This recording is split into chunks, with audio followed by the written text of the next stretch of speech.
Hari mu nama yatunganijwe n'umugwi sévère ku barongoye abandi mu gisirikare c'u Burundi. Hari mu bigo vya Mesi ntwazangabo mu gisagara ca Bujumbura kuwa 29 mu Kakaro 2022. Mu bibazo baganiriye baragarutse kuhavuye icibutso kizwi kw'izina rya Monument du Soldat Inconnu kiri muri zone ya Rohero. Aloys Batungwanayo, komiseri mu mugwi sévère, akaba yamenyesheje ko ico cibutso ari ca capitaine Dodolin Kinyomvyi yahoze acungera ubuzima umukuru w'igihugu Micombero. Yatubwiye ko kimwe mu byayihinduye byavuye ku ntara, kuko Kinyomvyi ni umunyamwaro, ubutegetsi bwari buhari nabwo ni ubw'abanyabururi. Kugira incungu y'imwaro ngo byarabagora, icyo gihe hari muravya cyari mwaro, hajya bubatse icibutso isiho Kinyomvyi bamuhavye, kuko Kinyomvyi bamaze kumukubita bamutera amabuye yakikaniye kuri clinique Petero Rwagasore. Hanyuma bamuhabanye iteka bimwe mu gifaransa bita raison militaire hariya mu itongo ryo mu Kanyosha. Uwo muntu rero bishyira Micombero yamukunze kubera yarakina umupira gose, yaramukunda kubera bakinana umupira, ariko abo bakorana na Micombero ntibamukunda kuko yari umunyaruguru. Mukaba muzi ko Micombero n'abo bari kumwe bari biganyemo abahima, bavuga bati ntidukeneye umuntu aguma yumviriza amabanga yacu. Ico cibutso ahubwo nic'abasirikare bose bitangiye igihugu. Bene ayo majambo afise intumbero yo kubandanya bajyanisha abarundi bafatiye ku ntara n'ubwoko. Bijya abo muri sévère bavuze bijanye n'irya Monument du Soldat Inconnu, ntitwatangaye cyane kuko byerekanye yuko inzira intumbero yabo yo gufobya kahise ku Burundi na cane kajanye n'ihonyabwoko ryazo gukorerwa abatutsi 2022 byagenze bibandanya muti gute. Ubwa mbere ingene insiguro batanze ngo y'ingene ngo hitwa cyangwa ingene ngo izina ryaho ryahindutse, uretse yuko rifovya rizimanganya ukuri kumwe riranabiba rwanko y'amacakubiri yarashingiye ko bene ugomba gukora ihonyabwoko y'abatutsi 2022.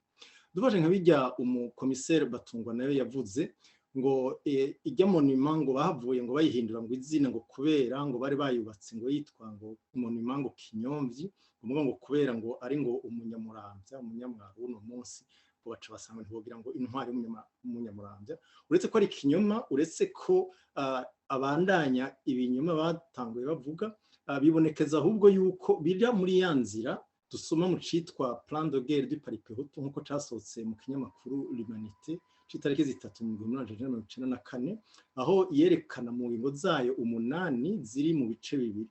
Mu gice ca mbere mu ngingo ya kabiri iyo plan de guerre y'ukoresha no kumara abatutsi ya Paripehutu yavuga yuko abagwanyi bayo inshigo y'iminsi zayo nkuko ziyita ngo zoshimikira ku guteranya abatutsi bava ibururi n'ahandi.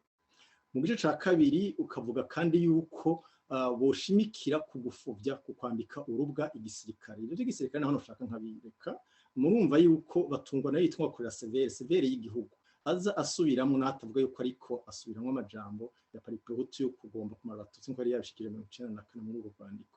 Akavuga rero yuko ngo uwo muntu banse kumwitirira ico cibutso kubera ari umunyamwaro. Murumva yuko uretse ko ariko afuvya kahise ariko arasubira kubiba urwanko mu Barundi na cane muri ya nzira yo guteranya abatutsi nkuko Paripehutu yagombye kubikora kugira ngo ibamire batashobora no kwivugira. Ubwa kabiri birababaza kandi kubona umuntu yitwa ngo ariko araminuza muri kaminuza mu bya doctora muri histoire yirengagiza insiguro y'icarico Monument du Soldat Inconnu. Wewe yabivuze nk'ubukekeza ngo naho bayita ngo Monument du Soldat Inconnu ngo twari kwita ngo Monument du Soldat Connu.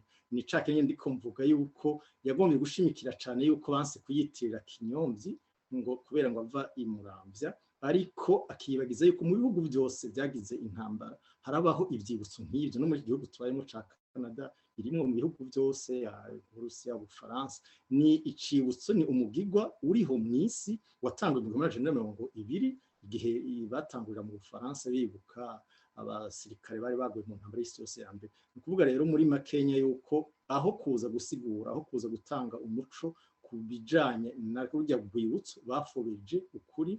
Urumva ibyo uko ujya musirikare Kinyomvyi Dodolin yapfuye bagomba bazi ngo bishe umukuru w'igihugu Micombero bagiye bagombye kumara abatutsi bo muri ubu abirenze ko ahubwo abihindukize vyitirirwe ivyuko ari babatutsi kuko wabona avuze n'ijambo rikomeye riteye isoni ku muntu witwa akorera umugwi w'igihugu ngo yuko ngo hatwara intwaro y'Uburundi kubera hatwara umunyabururi n'icyo intwaro y'abanyabururi gushimikira ku butandukane buri hagati y'abahima n'abanyaruguru nimba buhari wito ngo uri komiseri w'igihugu nivyo nyene ko ndavuga nti abandanye muri ya nzira yo kugomba kubana umugambi ukutandukanya abatutsi kugira ngo bisigurike yuko bwa bundi hariho abantu babisha bitwa abahima kuvuga rero yuko kubona yagiye gushimikira kuri ivyo ubugugu ahubwo ni ya ntego yo kuzimanganya ukuri kugira ngo babibe kugwanga amacakubiri ahubwo komiseri Batungwanayo iyo aba ari umuntu agomba gukoresha by'ukuri ibyigwa by'akahise nk'uko